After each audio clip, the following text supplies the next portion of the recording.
The Challenge of the Yukon. On King! On you husky!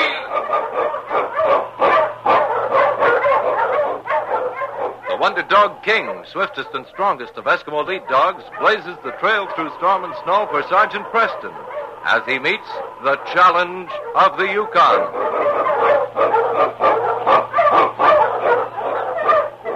Sergeant Preston was typical of the small band of Northwest Mounted Police who preserved law and order in the new Northwest country, where the greed for wealth and power led to frequent violence and bloodshed. But in spite of the odds against them, Sergeant Preston and his Wonder Dog King met that challenge, and justice ruled triumphant.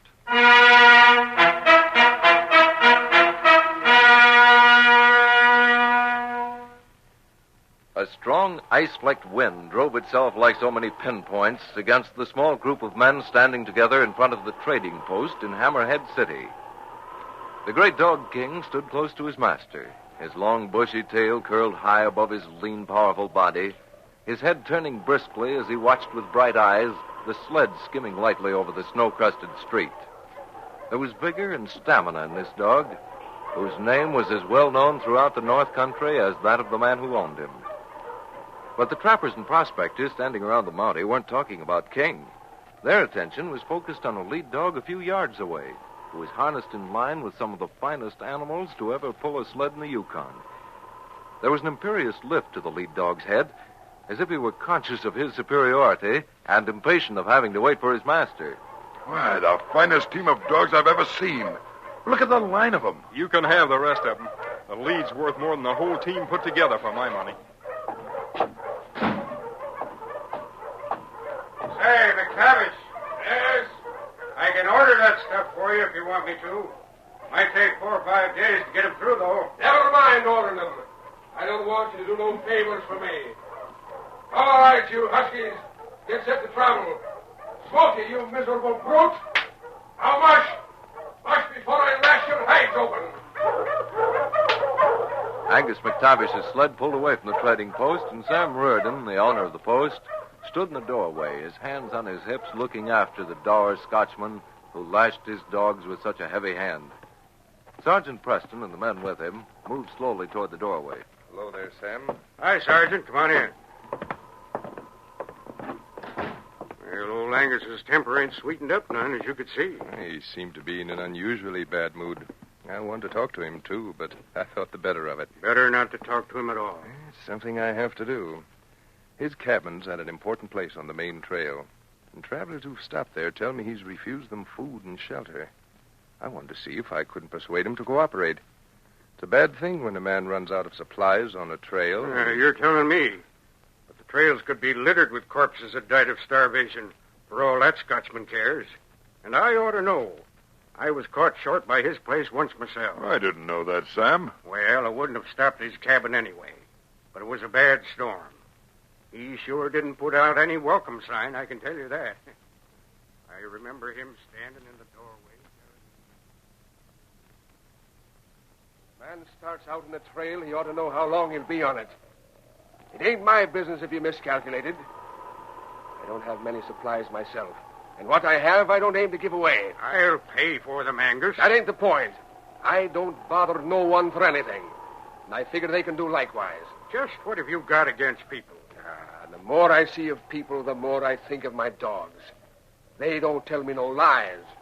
I can depend on them. They don't ask any more than to be fed. And they work for what they eat. I got the best dogs in the Yukon. I got money in my pockets. And I don't need nothing from nobody. Best dogs in the Yukon, huh?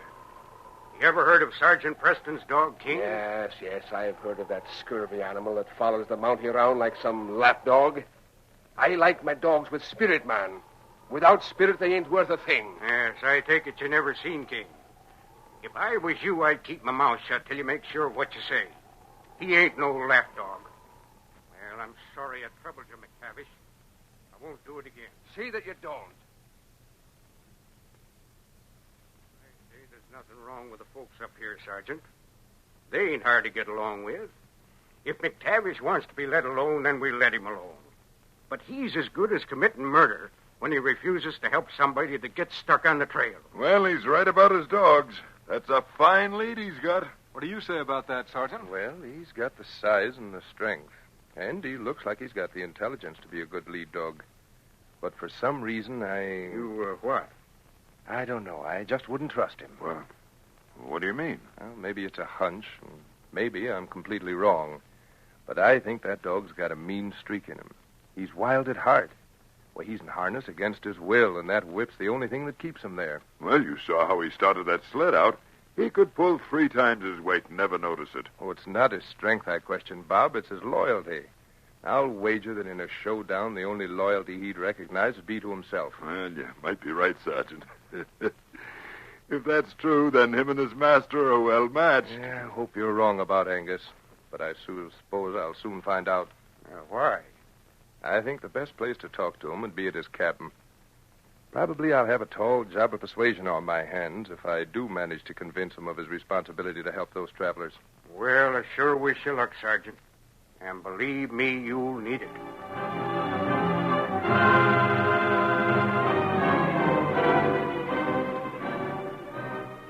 Sergeant Preston left the trading post, and as he and the great dog King walked down the street, the Mountie was silent. A high wind whipped at him mercilessly, forcing him to bend his head, bucking it. Angus McTavish had already left town, heading for his cabin, and the policeman debated the wisdom of following him. Speculatively, he looked at the sky. Well, King, there's a storm coming up. It'd be a real blizzard, I'm afraid. Still, if you set a good pace for the dogs, we'll be able to hold in. If not at Angus's place, we'll stop at Allison's. Come on, fella. We get the dogs started.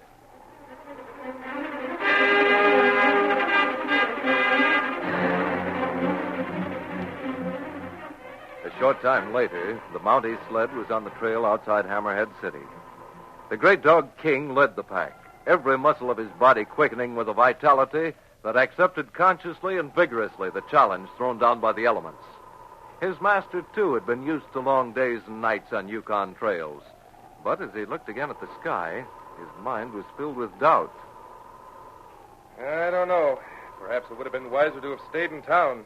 But for some reason, I can't help feeling it's better we left. Well, no matter. On, King! On, you Malamute!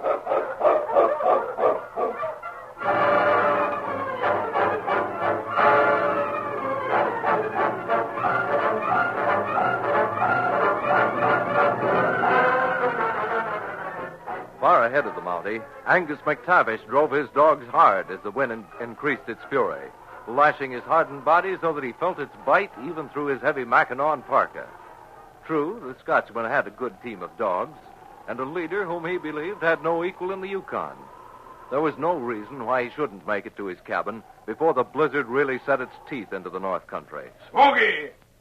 Smokey, get those dogs moving, you hear me? Mush! Mush!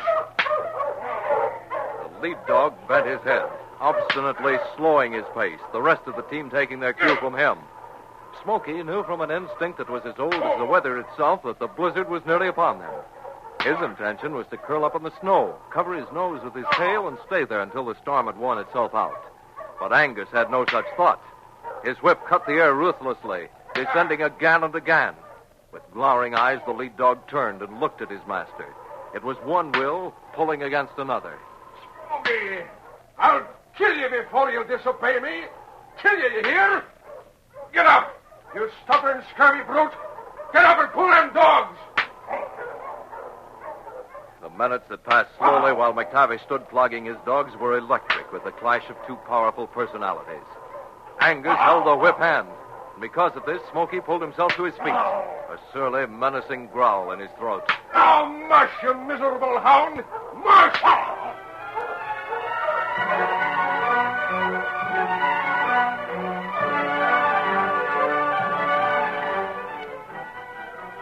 The snow sifted through the air lightly at first, small dry flakes eddying and whirling, driven by the wind.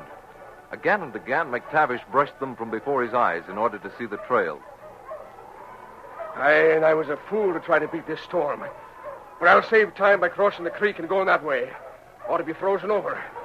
Mush, you malamute! Mush!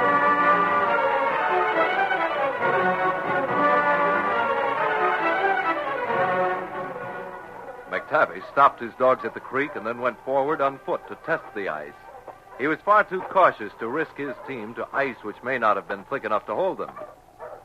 As he walked to the edge of the creek, the man slipped. In a moment, he was down. And in that one moment, the dog Smokey, with a savage growl and bared teeth, lunged forward. Still in harness, he dragged the others after him. A madness seized the pack. McTavish raised himself on one elbow to look into two gleaming eyes, alive and glowing with a vindictive hatred.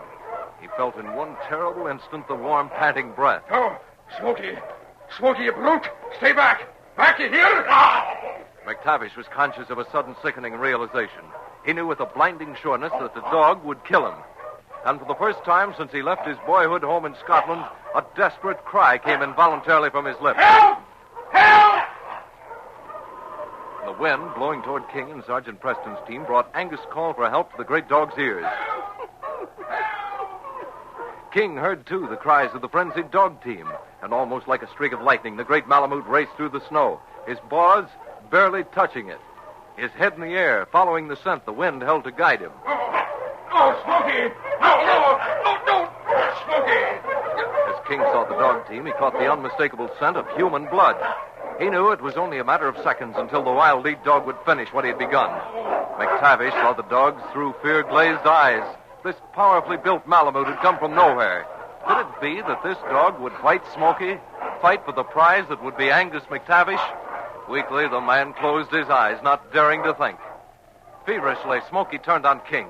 Somehow, the wily animal had slipped from the harness that had held him. The two dogs were on equal terms, and then they were at each other's throats, parrying, thrusting, gleaming, death-dealing fangs, the weapons that found their mark, tearing fur from flesh. Dodging and lunging, they battled. Smokey fought cunningly, but it was a battle in which stamina as well as strength was involved. And by the time Preston arrived at the edge of the creek, he found Smokey panting and motionless in the snow. Slowly, McTavish had crawled to his sled, where he pulled himself up to grasp his revolver. You all right? I'm all right. That's your dog? Yes. What about Smokey? There he is, lying in his own blood. Is he dead? No, your dog didn't kill him. But I'm going to do that now. He would have killed me. Angus, here, let me help you. We're not far from Allison's cabin. Come on, you'll be taken care of there.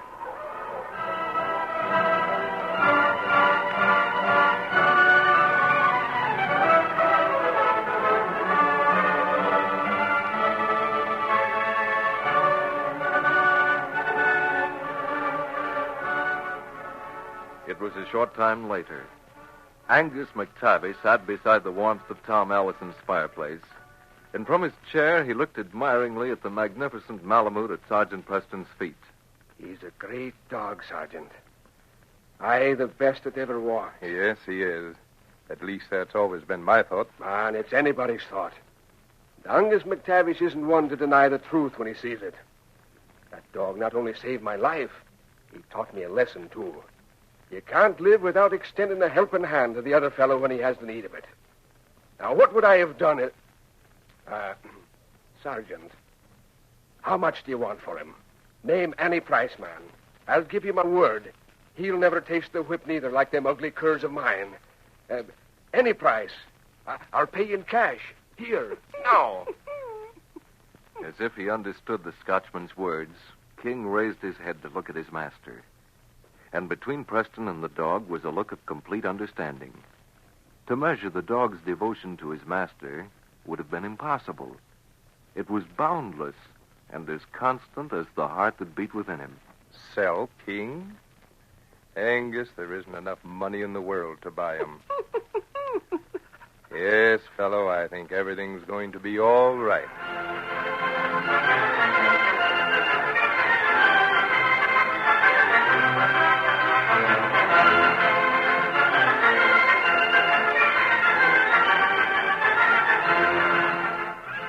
These copyrighted dramas originate in the studios of WXYZ Detroit, and all characters, names, places, and incidents used are fictitious.